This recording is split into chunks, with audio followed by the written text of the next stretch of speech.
Brotherhood of the Followers of the Present Jesus. And this is from one of the books called Jesus Love. And it's on page 28. And Jesus says, "Honor thy father and thy mother, that thy days may be long upon the earth. And this is not the physical source of your being of which I speak, but the aspects of mind which create every thought, every cell of your body, every phase of your living. For God has two balanced aspects creating a unified third, and this is the principle of all living. And there is the father and the mother and the child. So to each of you in your thinking, in each thought, there will be father and there will be mother to create the finished thought. Let the thought go back to its balanced source. Let it find there is its truth. So therefore, if you would make a decision, or you would go forth to do anything which you see to do in your life, and you would do this correctly for you and happily for you, then honor the creators of this thought and this action."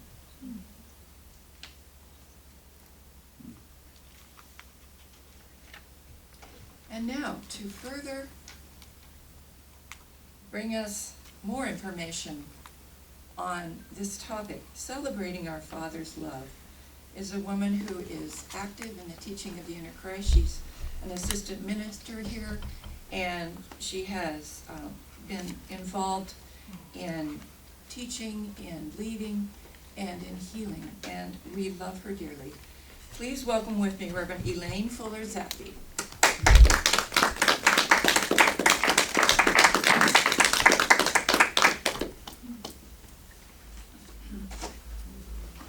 Thank you so much. Well, good morning. Celebrating our Father's love. What a title. Well, it's great to celebrate our fathers and fathers everywhere. It's that masculine essence of God that we celebrate, as well as the physical expression in the here and now. Think about the nice things that your own father has done for you and with you. And maybe share it with us a little later in the service. My own father, I could celebrate him easily. He was great. You know, he was easy it's just easy to celebrate him. I was just so thankful for all that he did for me and for the family. I like to believe that he approves of the way I turned out. Relatives have told me that I'm like him, and I love that. Makes me happy to be like my dad. My dad did wonderful things. We lived out on the farm for the first 10 years of my life, upstairs in the parents' big red brick Victorian farmhouse that had high ceilings, and some of the rooms were really big, and we were there for the first 10 years of my life. Christmas celebration was marvelous there. You know, white sparkling New York State snow, Christmas trees, family gatherings, Christmas music, and time off from school to be right in the middle of it all. There wasn't too much of the formal spiritual side going on. But where there's love, there's God, and there was a lot of love. My father would get dressed in warm winter clothes, go downstairs to get our little sled that was on the big front porch, get the axe from his tools in the garage, and head to the woodlot. He'd select a pine tree about 5 feet tall, never a really big one, but just a nice size. He'd cut it, affix it to the sled, and pull it home. He'd brush the snow off, then bring it in and pull it upstairs to our part of the house. And this is kind of like something Robert Frost would write about. Envision the snow and feel the cold, and he's out there chopping away in a pretty good mood and bringing the tree home. When he opened the door to the upstairs apartment with the little tree, the whole fresh, sparkly coolness of winter just ushered him and his Christmas prize right into the house or apartment, and it came right into the kitchen. You know, a few little puddles of meltwater would splash on the floor as he moved the tree to the living room. He put it up in the red and green Christmas tree stand, secured it there, and poured water into its basin. And it was just amazing. It was magic. My father's decency and love were just right there, you know, just part of him. He didn't quote unquote do anything to demonstrate this. It was just there, part of him, and they were in everything he did, including the Christmas tree. He would then unravel the strings of Christmas tree lights and dress the tree with these. He started winding them around at the top and went down to the bottom. My sister Cindy and I would watch. You know, we were little kids. We would watch. And then it was time for us to put the ornaments on the branches. We opened up all the packages and found them, and Dad put the ones on top where we couldn't reach, and then he put the bright gold star up there. It was just a beautiful together experience, you know. And it's just part of me now. We did it together. He led us, and we all pitched in, including Mom, who, for the most part, watched from the kitchen. Dad gave us that Christmas gift of love that was normal and good and flawless. My father stood tall on that Christmas tree, Christmas day. He was in the clouds, normal and good and flawless. He has become even brighter and more shining with the years. How wonderful and mentally healthy to share my youth with such a person. How wonderful. My father acted his love for us. The Christmas tree was one of those acts, and another was his beef stew. Okay, upstate New York, right? Farmer type people. Beef stew is just incredibly good. And he did make the best beef stew I have ever had in my life, ever. He knew what cuts to use and how to cook them in the right way to bring out the flavor. And he wound up with a very rich, deep, and flavorful sauce, you know, of the liquid. He put in the standards, potatoes and carrots and onions. And this was his creation, his only, and he didn't allow any of us to come in and mess it up with help. You know, that was his. His stew is how I measure my own, too. If mine tastes pretty good, you know, close to his, then it's good. I know he'd like that. It was another example of Dad's everyday caring for us. Oh, and he used to make these pancakes. Sometimes on Sunday evenings, he would make pancakes. He just liked to do certain things, you know, cooking. That was it. Use a big pan and put several cakes in. Feed everybody. We had the maple syrup, real stuff from real maple trees. I mean, upstate New York, right? And the pancakes were good, and we'd have some eggs with them. And at the end, he would make his pancake. He would have only one, and it filled the whole darn pan. This great big pancake, and he could flip that thing over, and I can't remember it ever breaking. He knew how to do it, and it took up his whole plate when it was finished, and it's just a beautiful memory. That's all. And he worked too to provide for us, to make certain that we'd have our needs met. He drove, and also he drove us around a lot since Mom didn't drive. So he took us to appointments, shopping, recreation. He also did painting, repairs, and remodeling to the house. Once when Sister Cindy and I went with Mom to visit her family for several weeks, you know, it was out of state, he painted the downstairs with a lovely, very pale salmon color. And it needed painting.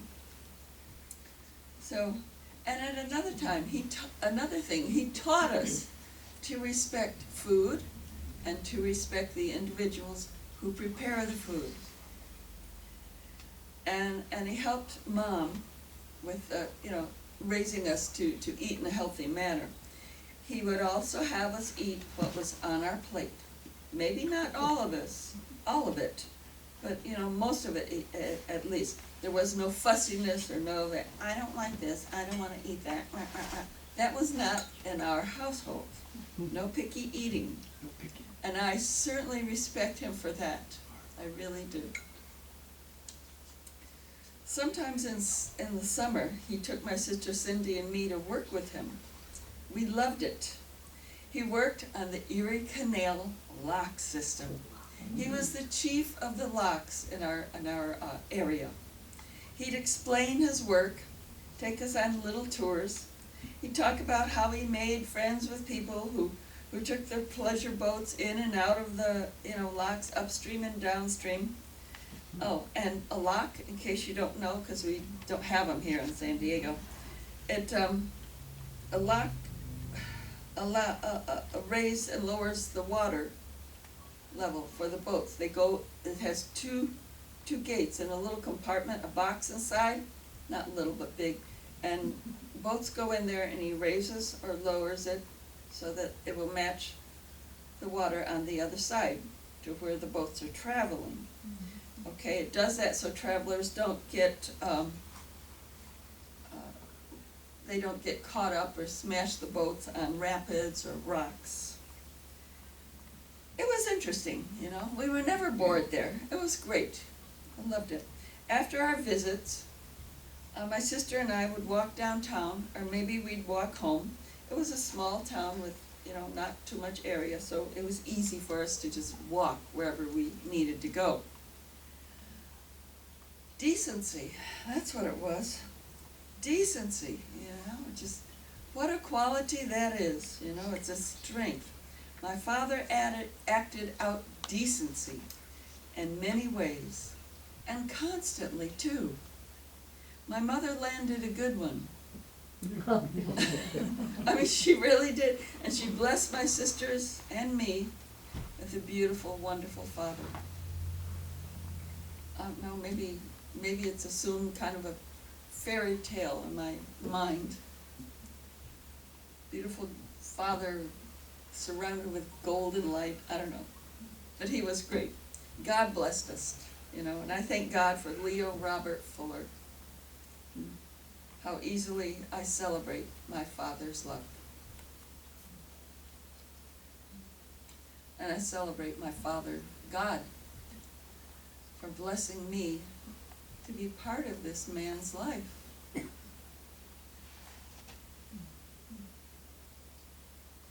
So what about you? Think about dads, a dad story. Do you have a dad story to share? Yes, would you come up here so we can hear? Oh, there's a mic, you don't have to. Thank you, yes, just turn around. So, I have many stories, but I'll cut it down to just one that really stuck in my mind, and that was when I was a teenager, a preteen actually, and we had dances at a local little teen, I think it was put on by the YMCA, and every Friday night we'd go to Teen Town. And it was at a time when I was about 5'10", and all the boys were about 4'6". And so I went to this, I did go to these dances, thinking I'd be dancing with a young man. I didn't care if he was up to my waist. But nobody asked me to dance. And I was crestfallen. So one of these Friday nights, I came home early because I just didn't want to be humiliated anymore. So my dad saw that I was crestfallen. He asked me what was wrong. And so in his own way of comforting me, this is how he comforts, because his mother did this with him. He made his famous fried mush. And to me, that was his way of saying, it's okay. You know, this is just a blip in time. You're going to grow up and meet a nice young man. And he did talk to me. He was a very sensitive man when it wasn't cool to be sensitive. He was an artist because he was a photographer. But that moment in time, I knew how much my dad cared for me because he enveloped me in his love of fried mush. Thank you so much.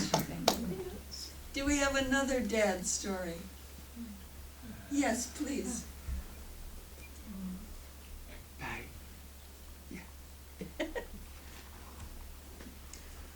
Well, I could go on and on about my dad, but this is a nice story from when I was in high school, senior in high school. There was a father-daughter dinner, and my dad was a very busy guy. Most of the time he worked 2 jobs, but he made time to take me to this dinner, and it's an awesome memory for me even today. He was so sweet. He was mine. I had him all to myself because he had 4 kids. So anyway, it was wonderful, and I miss him a lot. Thank you so much. Yes, one more. Okay? Please. Jennifer, right here. Jennifer. Jennifer. Okay.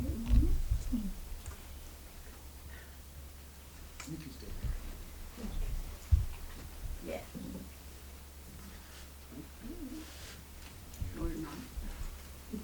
I enjoy hearing everybody's stories of when they were little and Daddy was there. Well, I have lots of wonderful stories about my dad, but this was the one time he really got angry at me. Jerry, my twin sister, and I wanted to go to the Pacific Square, which was a great big dance hall in San Diego, because a name band was going to be there that night. So he said he couldn't take us. Then we coaxed him to take us because he was going to a lodge meeting in Point Loma. And we said, Daddy, it's right on the way. Finally, he said, if you're, promise me, the 2 of you, you will be at the door at a stroke of midnight. I'll take you. Okay, but at the stroke of midnight, this wonderful, handsome fellow came by to ask me to dance. How could I refuse? I fell in love the minute we started dancing with his blue eyes and blonde hair. All of a sudden, I was being just pulled away from him. He was my dad. Oh my God. He got me in such a hold and dragged me to the car, opened the door and threw me in there. And then I was crying, Daddy, I want you to meet this person. I think he's the man I'm going to marry. Who cares? He said, I don't give a damn. Why did you not keep your promise, Jenny? My sister did. She was waiting. Anyway, that's how that story ended. But then 2 months later, I met him again, the young man that had asked me to dance. And I thought, how can I invite him home? Will my dad remember him? Oh my God. So I had to figure that one out. But he didn't remember. Anyway, it turned out that that was the fellow I married. But that's the first time my dad ever was cross with me, and I'll never forget that. And because I didn't keep a promise. Daughters can be like that sometimes.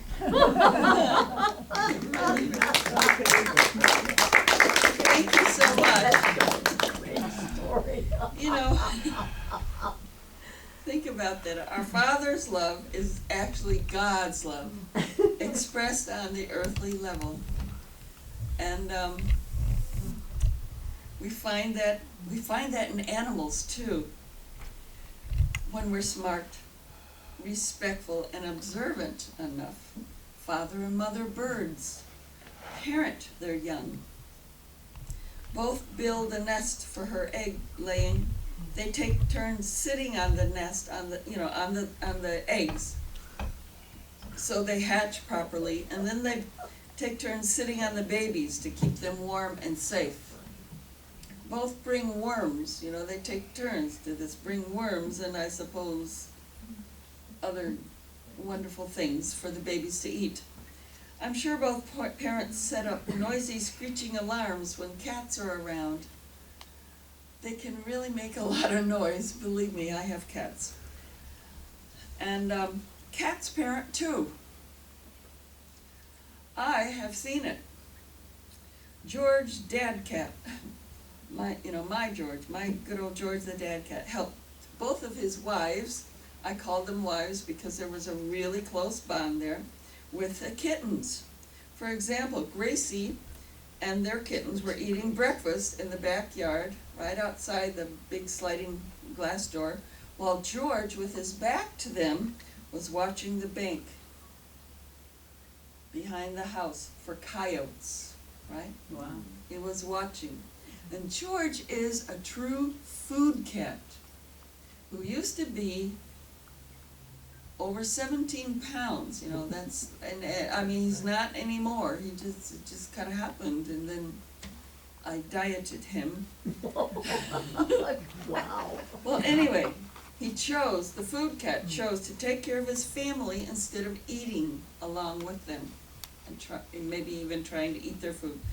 This was so they could all run away quickly if, you know, a coyote came along. Another time, George was in the backyard with his adult kittens, Smokey, and his sister, Little Gray.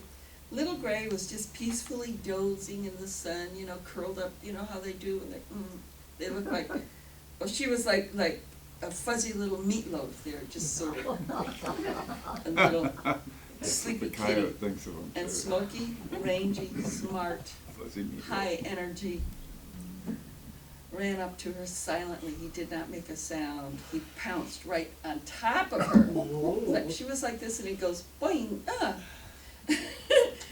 She squeaked, and he rolled her around in the dirt. Big brothers can be just really, really rough for little sisters. George ran up to them. He pounced right on top of them both. Smokey ran one way, Little Gray ran the other, and George, the dad cat, turned around. He looked at me. His eyes were huge. His ears were back and sort of going back and forth. He was obviously aggravated by his children's behavior. So, I mean, he really looked aggravated. So we can celebrate fatherly love in animals. I mean, we can do that, can't we? We've probably seen some examples of it. And naturally, Jesus loved us enough to do what he did for us. He teaches love, decency, forgiveness, and that God is a God of love. And so does Babaji. And, you know, they both teach us about life after earthly life. And so we can thank you, Jesus and Babaji, and teaching of the inner Christ. And let's celebrate our fathers, other fathers, and the fatherly love that we see all around us. You know, let's thank God for all of that, and thank our fathers. And I thank you for your attention. And so let's celebrate our father's love all year. Thank you.